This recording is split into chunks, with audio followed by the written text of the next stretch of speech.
All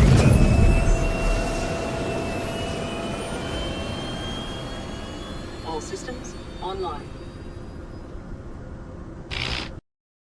Salut à tous, c'est Schneider et on se retrouve pour un récap de la semaine sur Star Citizen. Toujours pas de Calling All Devs cette semaine et l'explication a été donnée dans le Reverse the Verse de la semaine dernière. L'émission est annulée jusqu'à nouvel ordre. Ils vont chercher une autre idée d'émission courte pour le début de la semaine qui condensera mieux les réponses aux questions des joueurs. Le lore post de mardi racontait la création d'Hesperia, une entreprise d'aérospatiale, par deux frères nommés Theo et Jovi Ingstrom. Nés tous les deux sur Terra de parents hôteliers, Theo s'est vite découvert une passion pour les vaisseaux spatiaux garés dans le hangar de l'hôtel de ses parents, tandis que Jovi passait plutôt ses journées dans les ruines aliens pas loin de chez eux. Car oui, apparemment, Terra a accueilli une civilisation avant la colonisation humaine. Sans surprise, à leur majorité, Theo s'est orienté vers des études en ingénierie aérospatiale et Jovi vers la xénoarchéologie. Durant l'Intergalactic Aerospace Expo de 1872, les deux frères découvrirent un modèle de vaisseau disparu depuis quelques décennies et parvinrent à l'acheter après avoir convaincu son propriétaire de le vendre, après l'avoir fait picoler. Ça doit être légal au 29e siècle, puisque les deux frères sont devenus propriétaires de ce vaisseau et ont commencé à chercher ses plans d'origine pour le restaurer.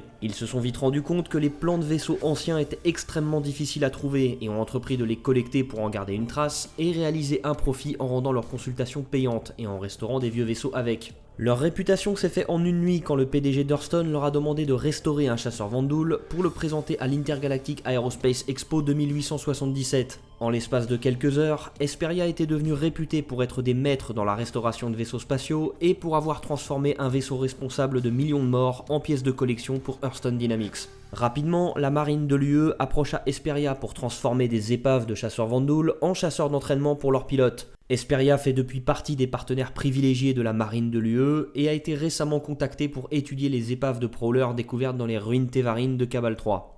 L'épisode d'Around the Verse de jeudi est revenu sur les progrès de la mise à jour 3.5, à commencer par l'intelligence artificielle des PNJ et leur pilotage de vaisseau avec le nouveau modèle de vol. Jusqu'ici, tous les comportements des PNJ se servaient des interfaces de programmation de l'ancien modèle de vol, et celui-ci ayant été remplacé par le nouveau, ils ont dû repasser sur l'intégralité des comportements des PNJ en vol pour utiliser les nouvelles API du nouveau modèle de vol. Et ils en ont bien sûr profité pour effectuer quelques ajustements sur l'équilibrage, vu que le nouveau modèle de vol rend le comportement des vaisseaux différent.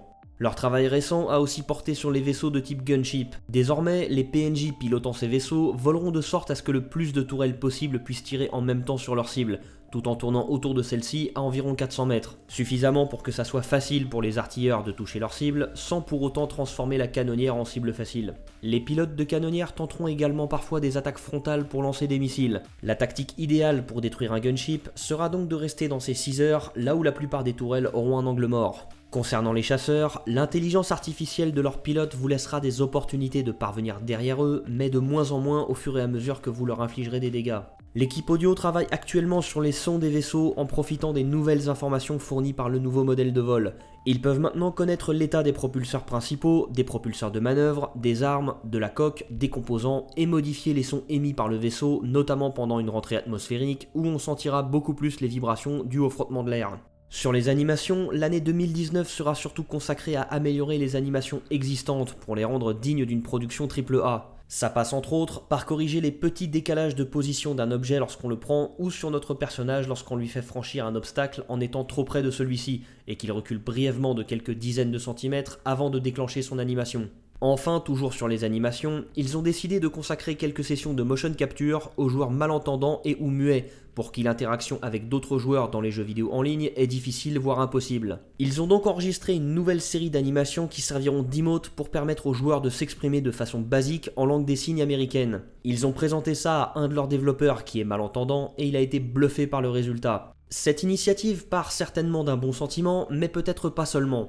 En octobre 2010, le président américain Obama a signé une loi visant à améliorer l'accessibilité des technologies de l'information et de la communication. L'industrie du jeu vidéo bénéficiait d'une dérogation qui allait jusqu'au 31 décembre 2018 et doit désormais se conformer à cette loi, ce qui passe par l'ajout dans les jeux de fonctionnalités d'accessibilité comme un synthétiseur de voix pour la VoIP ou la saisie vocale pour la discussion instantanée. Alors non, quelques emotes ne révolutionneront pas l'accessibilité des jeux pour les personnes handicapées. Mais personnellement, je préfère que CIG soit une entreprise de jeux vidéo qui prenne ce genre d'initiative et prenne exemple sur Naughty Dogs ou Microsoft qui travaillent avec des gamers handicapés pour développer des solutions en termes d'accessibilité. Plutôt qu'une entreprise à la Electronic Arts ou Bethesda qui se ridiculise en commercialisant leurs jeux sans chat textuel en attendant de pouvoir développer des fonctionnalités d'accessibilité supplémentaires. Vendredi, l'émission Reverse the Verse a d'abord accueilli Erin Roberts, le frère de Chris Roberts, pour nous parler un peu de leur plan pour la suite, puis Dave Haddock et Will Weisbaum pour nous parler du lore du jeu. Je vais garder la première partie pour après puisque Erin Roberts a surtout parlé de choses qui se rapportent à la mise à jour de la roadmap que j'aborderai après et plutôt parler de ce qui s'est dit sur le lore du jeu. Ils n'ont pas vraiment imaginé la possibilité de faire apparaître des catastrophes naturelles dans l'univers du jeu. On aura plutôt affaire à des planètes qui ont connu ce genre de choses, comme des terraformations ratées ou des sécheresses. Les Vanduul resteront probablement la plus grosse menace, même si les factions de pirates seront un danger qu'on rencontrera beaucoup plus fréquemment. À la question portant sur l'ajout éventuel de nouvelles civilisations, ils ont rigolé en disant que s'ils donnent une réponse, ça sera déjà gâcher la surprise. Les civilisations aliens auront leur monnaie, mais ils ne prévoient pas qu'on ait à s'en servir, car ça sera déjà bien assez compliqué comme ça de gérer une économie humaine avec une monnaie humaine.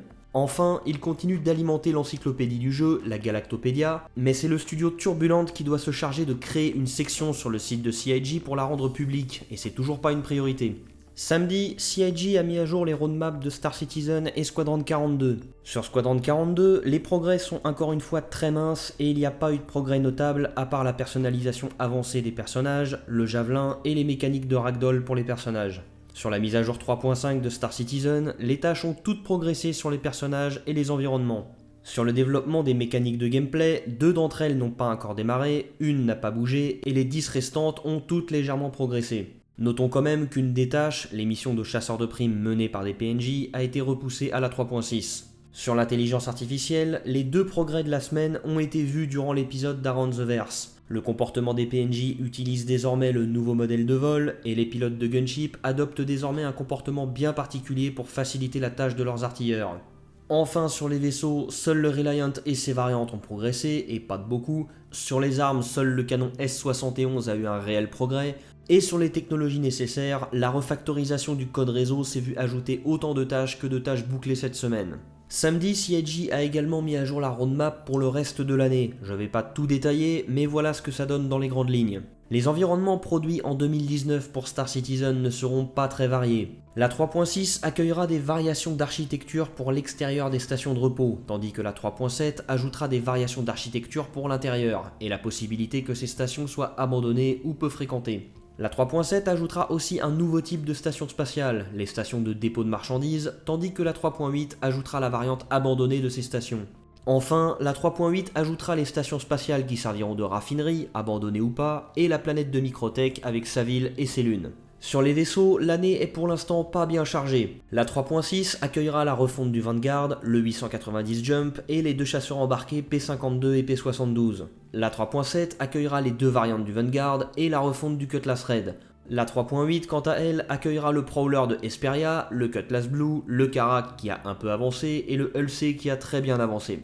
Sur l'intelligence artificielle, il y a également peu de choses. Il y a 9 tâches réparties entre la 3.6 et la 3.8.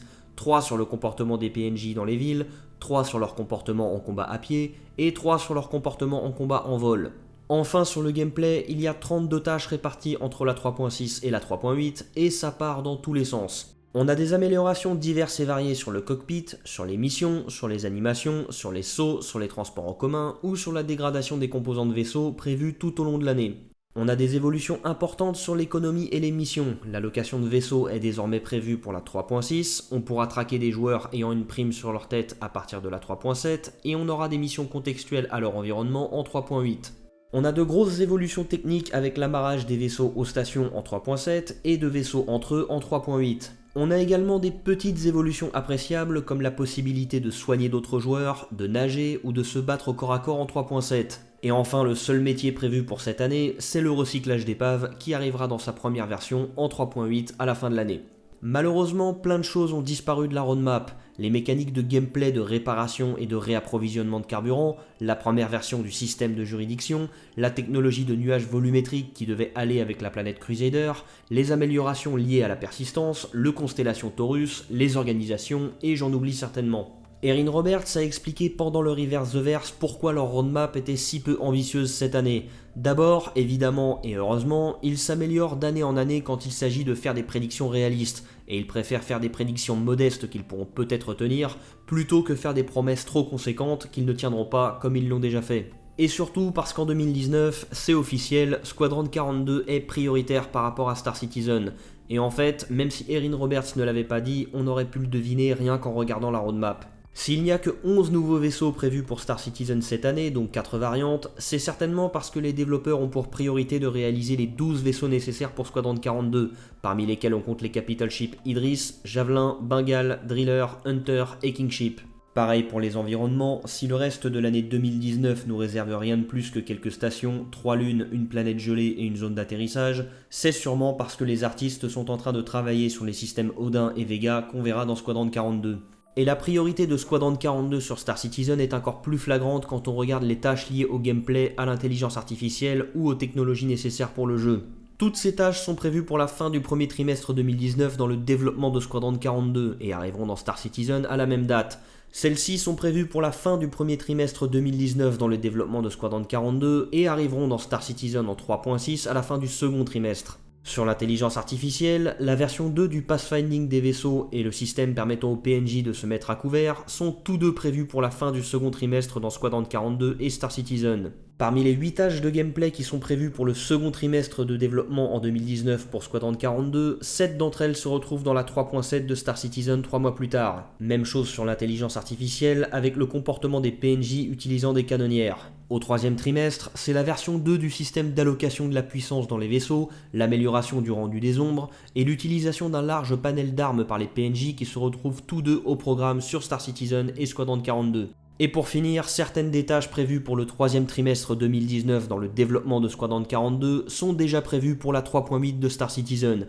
et il en va de même pour certaines des tâches prévues pour le quatrième trimestre. Clairement, le développement de Star Citizen pour 2019 est dicté par le développement restant sur Squadron 42. Il faudra donc attendre 2020 pour avoir de nouveaux métiers, fin 2020 pour avoir le système Stanton au complet, et 2021 pour avoir un second système planétaire. C'est la fin de cette vidéo et j'espère qu'elle vous a plu. Sur ce, je vous dis à dimanche prochain et d'ici là, portez-vous bien, citoyens.